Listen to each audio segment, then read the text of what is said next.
দর্শক আসসালামু আলাইকুম। দর্শক, আমি বর্তমানে বাংলাদেশের জাতীয় জাদুঘর রয়েছি। বাংলাদেশের একটি গুরুত্বপূর্ণ স্থান বাংলাদেশের জাতীয় জাদুঘর। এখানে বাংলাদেশের বিভিন্ন রকমের বাংলাদেশের সেই প্রাগৈতিহাসিক যুগ থেকে আজ অব্দি বিভিন্ন যে দর্শনীয় জিনিসপত্র বা যেগুলো ঐতিহাসিক গুরুত্ব রয়েছে সেরকম অনেকগুলো জিনিস এই জাদুঘরের ভিতরে রয়েছে। চলুন আমরা আসলে জাদুঘরের ঘুরে ঘুরে দেখি এবং ইতিহাসগুলো শোনার চেষ্টা করি। দর্শক, জাদুঘরের প্রবেশপথের দুই পাশেই কিন্তু কয়েকটি কামান রয়েছে, যেগুলো অনেক পুরাতন মধ্যযুগের কামান। চলুন দর্শক, আমরা কামানগুলো দেখি আমাদের বাংলাদেশ জাতীয় জাদুঘর ভ্রমণটি শুরু করি। অনেক জিনিস রয়েছে। বাংলাদেশের জাতীয় জাদুঘর 1913 সালে তখনকার যে ঢাকার বাংলার যে গভর্নর লর্ড কারমাইকেল তিনি উদ্বোধন করেন এবং 1985 সালের 17 নভেম্বর এই স্থানটিতে তৎকালীন যে প্রেসিডেন্ট এরশাদ তিনি যে ভবন নির্মাণ করেন এবং উদ্বোধন করেন।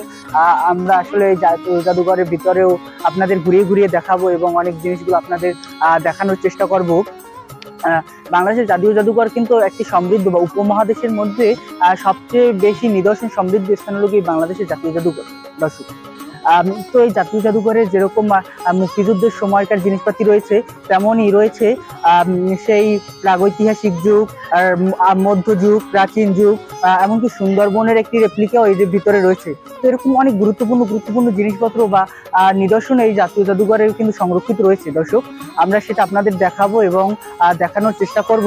তো দর্শক, চলেন আমরা ঘুরে ঘুরে দেখি।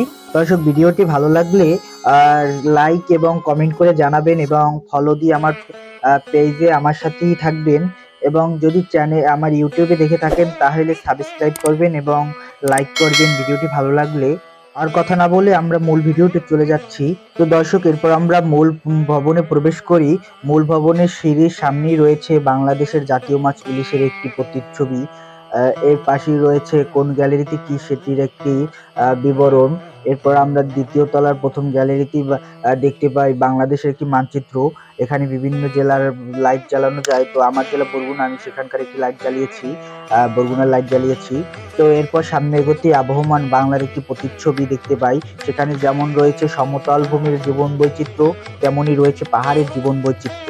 তো আমরা সেই জীবন বৈচিত্র্য উপভোগ করতে করতে সামনে এগোতে দেখতে পাই সুন্দরবন। সুন্দরবনের রেপ্লিকার এখানে রয়েছে হরিণ, তারপর রয়েছে বাঘ, বক, এরকম বিভিন্ন সুন্দরবনের প্রাণী এবং সুন্দরবনের গাছপালা দিয়ে তৈরি এরকম একটি একদম একটি সুন্দরবন আপনারা দেখতে পাবেন জাতীয় জাদুঘরে। এরপর সামনে এগোতে আমরা দেখতে পাই হাতির একটি গ্যালারি। সেখানে হাতি যেরকম প্রতিচ্ছবি রয়েছে তার পাশাপাশি রয়েছে হাতির দাঁতের তৈরি বিভিন্ন জিনিসপত্র এবং হাতির অনেক জিনিসপত্র রয়েছে।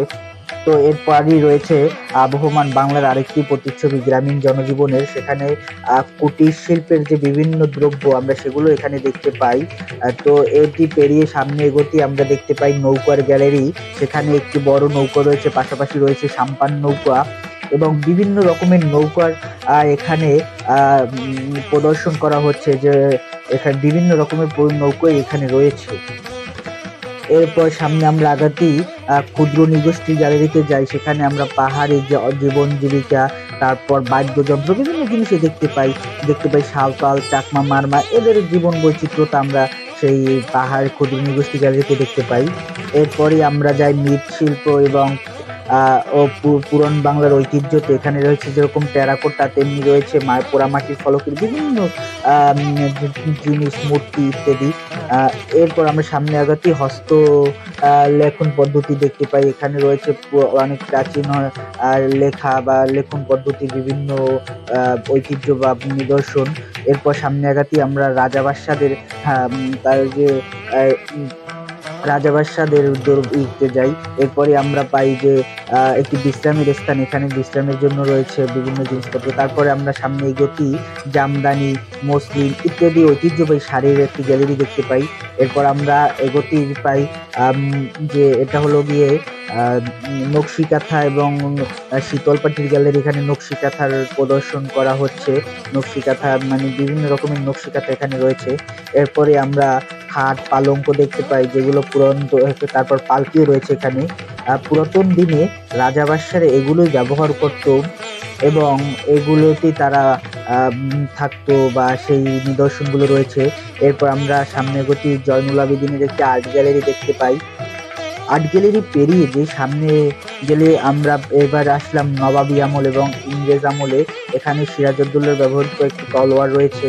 এর পাশাপাশি ব্রিটিশ আমলের বিভিন্ন নিদর্শন রয়েছে। রয়েছে জাতীয় কবি ও বিশ্বকবির প্রতিচ্ছবি বা তাদের একটি ভাস্কর্য।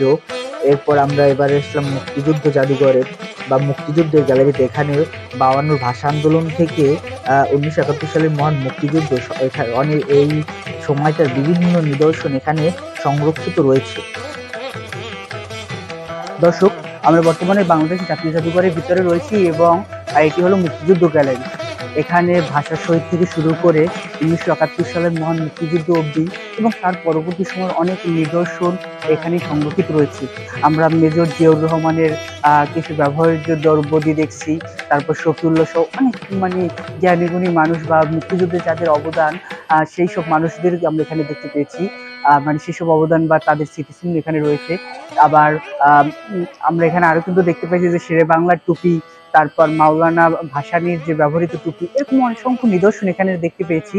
আমরা আপনাদের আসলে জাদুঘরটা ঘুরে ঘুরে দেখাবো এবং আমরা তো অনেক গ্যালারি গুলো ঘুরে বর্তমানে আমরা এই যে বর্তমানে ইয়াতে আসছি যে মুক্তিযুদ্ধ গ্যালারি, তো আমরা সামনের গ্যালারিগুলো আপনাকে দেখানোর চেষ্টা করবো। চলো দর্শক, এরপর আমরা মুক্তিযুদ্ধের সময় ব্যবহার করা একটি বিমানের যন্ত্রাংশ দেখতে পাই, তারপর কামান দেখতে পাই, বন্দুক দেখতে পাই, ইত্যাদি জিনিসপত্রগুলো দেখতে পাই। এছাড়া রয়েছে স্বাধীন বাংলা বেতার কেন্দ্রের একটি নিদর্শন। এরপর এই যে টেবিলটি দেখতে পাচ্ছেন, এটির সাথেই আত্মসমর্পণ পত্র দলিল সই করা হয়। এরপর আমরা সামনে এগোতেই শহীদ বুদ্ধিজীবী এবং বীরশ্রেষ্ঠদের একটি গ্যালারি দেখতে পাই। এখানে বীরশ্রেষ্ঠদের ভাস্কর্য রয়েছে 1971 সালে নিহত মানুষদের মাথার খুলি। তারপর রয়েছে শহীদ বুদ্ধিজীবীদের ব্যবহার্য বিভিন্ন জিনিসপত্র, রয়েছে বীরশ্রেষ্ঠদের ব্যবহার্য জিনিসপত্র। এখানে আমরা অনেক জ্ঞানী গুণী বুদ্ধিজীবী যারা যাদের মেধা মনন দিয়ে আমাদের মহান মুক্তিযুদ্ধে অবদান রেখেছেন এবং স্বাধীনতার বিজয়ের প্রাককালে তারা তাদের জীবন হারান, সেই সব মানুষদের জিনিসপত্র এখানে রয়েছে। মনির চৌধুরী, গোবিন্দচন্দ্র দেব, এরকম অনেক জ্ঞানী গুণী মানুষের ব্যবহার্য জিনিসপত্র এবং তাদের জীবনী এখানে সংরক্ষিত রয়েছে। আমরা সেগুলোও দেখতে পাই এবং আপনাদেরকে আমরা দেখানোর চেষ্টা করছি। এরপর আমরা আসি বিশ্ব সভ্যতা গ্যালারিতে। এখানে আসলে যে মিশরের থেকে পাঠানো মূর্তি, তারপর ভারতের বিভিন্ন মূর্তি বা বিশ্ব সভ্যতার নিদর্শন এখানে সংরক্ষিত রয়েছে। এখানে অনেক জিনিসপত্র দেখার মতো রয়েছে, আমরা আপনাদের সেগুলো দেখানোর চেষ্টা করছি। দর্শক,